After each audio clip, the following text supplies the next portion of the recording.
नमस्कार दोस्तों, स्वागत है आपका हमारे चैनल में। आज आपके समक्ष लक्ष्मण जी का चरित्र का वर्णन आपके समक्ष प्रस्तुत कर रही हूँ।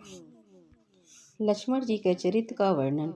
महर्षि वाल्मीकि द्वारा लिखित रामायण में भगवान श्री राम को मर्यादा पुरुषोत्तम बताया गया है। श्री राम भगवान विष्णु के 7वें अवतार थे। स्वाभाविक है कि श्री राम का चरित्र भी भगवान के समान आदर्श पुरुष और एक कोमल हृदय वाले इंसान जैसा था। लेकिन श्री राम के छोटे भाई लक्ष्मण, जो कि शेषनाग के अवतार के रूप में श्री राम जी की लीलाओं में उनका साथ देने के लिए आए थे, लक्ष्मण जी अपने भाई राम की तरह विनम्र न होकर थोड़े उग्र स्वभाव तथा सतर्क विचार वाले इंसान के रूप में थे। लक्ष्मण जी महाराज दशरथ की पत्नी सुमित्रा के ज्येष्ठ पुत्र थे तथा उनका छोटा भाई शत्रुघ्न था, जबकि श्री राम माता कौशल्या इकलौते पुत्र थे, जो कि सभी भाइयों में सबसे बड़े थे। भरत देवी कैकेयी के पुत्र थे, जो श्री राम के छोटे थे लेकिन लक्ष्मण और शत्रुघ्न से बड़े थे। लक्ष्मण जी बालपन से ही श्री राम के अधिक चहीते थे। जब भी सभी भाइयों में प्रतियोगिता होती तो लक्ष्मण जी हमेशा श्री राम जी की तरफ बोलते। वे अपने बड़े भाई श्री राम को अपने भगवान की तरह मानते थे। शेष नाग के अवतार में लक्ष्मण, जैसा कि रामायण में बताया गया है कि लक्ष्मण जी शेषनाग के अवतार थे, अतः लक्ष्मण जी की अपार शक्ति के बारे में जानने के लिए पहले हमें शेषनाग की शक्ति के बारे में जानना होगा। भगवान विष्णु क्षीर सागर में शेषनाग के ऊपर विश्राम करते हैं, इसलिए जो शेषनाग स्वयं सृष्टि के पालनहार श्री नारायण का भार सहते हैं, वह निश्चय ही अपार बलशाली और पुराणों में इस बात का भी वर्णन मिलता है।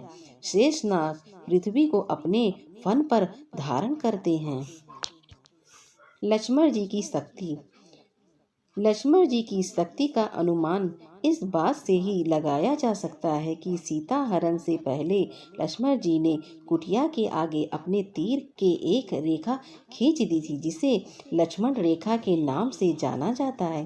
तीनों लोकों का विजेता और भगवान शिव का परम भक्त होते हुए भी लक्ष्मण जी के द्वारा खींची गई एक साधारण सी रेखा को नहीं पार कर पाया।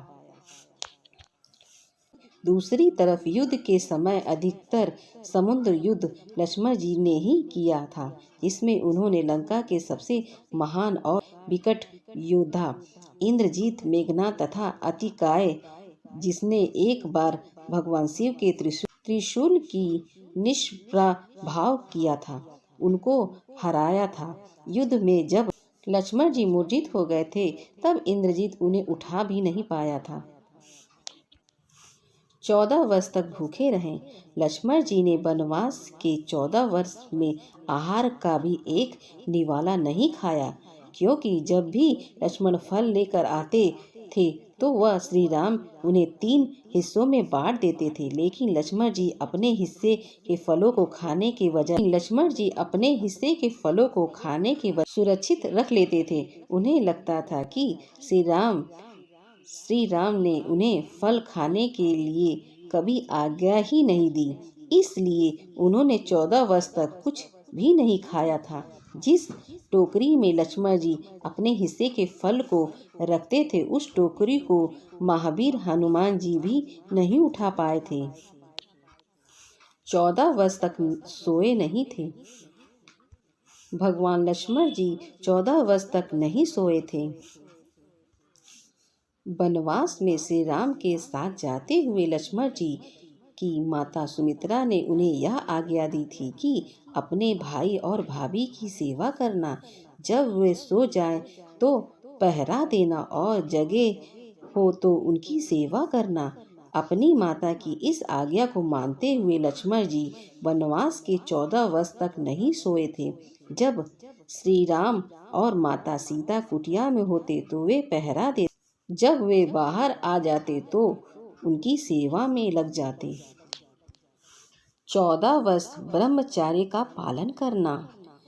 14 वर्ष तक लक्ष्मण जी ने ब्रह्म व्रत का पालन किया तथा इन 14 वर्षों में उन्होंने किसी भी स्त्री का चेहरा तक नहीं देखा। वह जब भी माता सीता से बात करते तो उनकी नज़र उनके चरणों पर रहती थी। कई वर्षों तक बिना खाए बिना सोए तथा ब्रह्मचारी रहने के इस त्याग के कारण ही लक्ष्मण जी मेघनाथ इंद्रजीत का वध कर पाए थे, अन्यथा कोई भी इंद्रजीत को पराजित नहीं कर सकता था। इन सभी बातों की पुष्टि महर्षि तथा हुई जब महर्षि अगस्त श्री राम की सभा में आए। राम ने लंका के युद्ध की चर्चा करते हुए उनसे कहा, मैंने रावण कुंभकर्ण को रणभूमि में मार गिराया तथा लक्ष्मण ने इंद्रजीत और अतिकाय का वध किया तथा महर्षि ने उन्हें समझाया, हे राम, इंद्रजीत मेघनाथ लंका का सबसे बड़ा वीर था। वह इंद्र को बांध कर लंका में लाया था। ब्रह्मा जी आकर इंद्र को मांग कर ले गए। इंद्रजीत बादलों की ओट में रहकर युद्ध करता था। लक्ष्मण ने उसका वध किया तो लक्ष्मण जी के समान त्रिभुवन में कोई वीर नहीं है। महर्षि अगस्त श्री राम जी को इंद्र जी की मृत्यु का रहस्य समझाया कि इंद्रजीत को वरदान था कि जो व्यक्ति 14 वर्ष तक नहीं सोया हो, ना ही इन वर्षों में किसी स्त्री का मुख देखा हो, इन वर्षों में भोजन नहीं किया हो, ऐसा ही व्यक्ति इंद्रजीत को मार सकता है। जय सिया राम। अगर मेरी वीडियो आपको अच्छी लगी तो हमारे चैनल को सब्सक्राइब करें। नमस्कार मित्रों, हमारे चैनल में आपका स्वागत है। आज हम लक्ष्मण की पत्नी उर्मिला 14 वर्ष पति से दूर होकर क्या किया, इसकी पौराणिक कथा सुनाएंगे। पौराणिक मान्यता के अनुसार शेषनाग के कई अवतारों का उल्लेख मिलता है, जिनमें राम के भाई लक्ष्मण और कृष्ण के भाई बलराम मुख्य है। रामायण अनुसार राजा दशरथ के तीसरे पुत्र थे लक्ष्मण। उनकी माता का नाम सुमित्रा था। लक्ष्मण के लिए राम ही माता पिता, गुरु, भाई सब कुछ थे और उनकी आज्ञा का पालन ही इनका मुख्य धर्म था। वे उनके साथ सदा छाया की तरह रहते थे। भगवान श्री राम के प्रति किसी के भी अपमानसूचक शब्द को ये कभी बर्दाश्त नहीं करते थे। वास्तव में लक्ष्मण का वनवास राम के वनवास से भी अधिक महान है। 14 वर्ष पत्नी से दूर रहकर उन्होंने केवल राम की सेवा को ही अपने जीवन का ध्येय बनाया। वाल्मीकि रामायण के अनुसार उर्मिला जनक नंदिनी सीता की छोटी बहन थी और सीता के विवाह के समय ही दशरथ और सुमित्रा के पुत्र लक्ष्मण को ब्याही गई थी। जब राम और सीता के साथ लक्ष्मण भी वनवास को जाने लगे तब पत्नी उर्मिला ने भी उनके साथ जाने की जिद की, परंतु लक्ष्मण ने उन्हें यह कहकर मना कर दिया कि अयोध्या के राज्य को और माताओं को उनकी आवश्यकता है। उर्मिला के लिए यह बहुत कठिन समय था, ऐसे में जबकि वह नववधू थी और उसके दाम्पत्य जीवन की तो अभी शुरुआत ही हुई थी। लक्ष्मण के वनवास जाने के बाद उर्मिला के पिता अयोध्या आए और उर्मिला को मायके चलने का अनुरोध करने लगे ताकि माँ और सखियों के सानिध्य में उर्मिला का पति वियोग का दुख कुछ कम हो सके। परंतु उर्मिला ने अपने मायके मिथिला जाने से इनकार करते हुए कहा कि पति की आज्ञा अनुसार पति के परिजनों के साथ रहना और दुख में उनका साथ न छोड़ना ही अब उसका धर्म है। यह उर्मिला का अखंड पतिव्रत धर्म था। जब लक्ष्मण जा रहे थे तब इस सबसे विकट क्षणों में भी उर्मिला आंसू न बहा सकी, क्योंकि उनके पति लक्ष्मण ने उनसे एक और वचन लिया था कि वह कभी आंसू न बहाएंगी, क्योंकि अगर वह अपने दुख में डूबी रहेंगी तो परिजनों का ख्याल नहीं रख पाएंगी। लेकिन अब सवाल यह उठता है कि लक्ष्मण अपनी पत्नी उर्मिला से 14 वर्ष तक दूर रहे तो उर्मिला ने इस दौरान क्या किया। इस संबंध में मान्यता कर आधारित एक कथा पढ़ने को मिलती है। इस कथा का वर्णन रामचरितमानस आदि में नहीं मिलता है। कथा यह है कि रावण के पुत्र मेघनाद को यह वरदान था कि जो व्यक्ति 14 वर्षों तक सोया न हो वही उसे हरा सकता है। हालांकि लक्ष्मण अपने भाई श्री राम और भाभी सीता की सुरक्षा और सेवा में इतने लगे रहे कि वे 14 वर्ष तक सो ही नहीं पाए। कथा अनुसार उनके बदले उर्मिला 14 वर्ष तक सोती रही।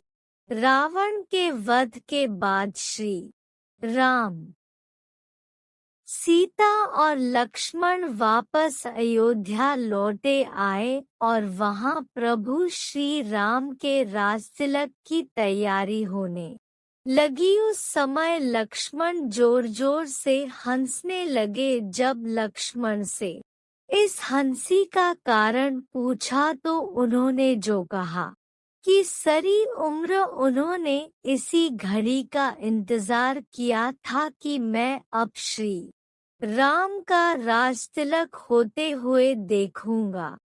लेकिन अब उन्हें निद्रा देवी को दिया गया वो वचन पूरा करना होगा जो उन्होंने वनवास जाने के पहले दिया था। दरअसल निद्रा ने उनसे कहा था कि वह 14 वर्ष के लिए उन्हें परेशान नहीं करेंगी और उनकी पत्नी उर्मिला उनके स्थान पर सोएंगी। निद्रा देवी ने उनकी यह बात एक शर्त पर मानी थी कि जैसे ही वह अयोध्या लौटेंगे उर्मिला की नींद टूट जाएगी और उन्हें सोना होगा। लक्ष्मण इस बात पर हंस रहे थे कि अब उन्हें सोना होगा और वह राम का राजतिलक नहीं देख पाएंगे। उनके स्थान पर उर्मिला ने यह रस्म देखी थी। लक्ष्मण के उर्मिला से अंगद और चंद्रकेतु नाम के 2 पुत्र तथा सोमदा नाम की एक पुत्री उत्पन्न हुई। अंगद ने अंगदियापुरी तथा चंद्रकेतु ने चंद्रकांतापुरी की स्थापना की थी। उर्मिला के पतिव्रत का बल। एक अन्य कथानुसार लक्ष्मण की विजय का मुख्य कारण उर्मिला का पतिव्रत था। मेघनाद के वध के बाद उनका शव श्री राम जी के युद्ध शिविर में रखा हुआ था। उस शव को मेघनाद की पत्नी सुलोचना लेने आई। पति का छिन्न शीश देखते ही सुलोचना का हृदय अत्यधिक द्रवित हो गया। वह रोने लगी। रोते रोते उसने पास खड़े लक्ष्मण की ओर देखा और कहा, सुमित्रानंदन, तुम भूलकर भी गर्व मत करना कि मेघनाद का वध मैंने किया है। मेघनाद को धराशायी करने की शक्ति विश्व में किसी के पास नहीं थी। यह तो 2 पतिव्रता नारियों का भाग्य था। अब आप सोच में पड़ गए होंगे कि निद्रा देवी के प्रभाव में आकर अगर उर्मिला 14 साल तक सोती रही तो सास और अन्य परिजनों की सेवा करने का लक्ष्मण को किया वादा उन्होंने कैसे पूरा किया, तो उत्तर यह है कि सीता माता ने अपना एक वरदान उर्मिला को दे दिया था। उस वरदान के अनुसार उर्मिला एक साथ 3 कार्य कर सकती थी। अगर मेरी यह वीडियो आपको अच्छा लगे तो मेरे चैनल को सब्सक्राइब करें।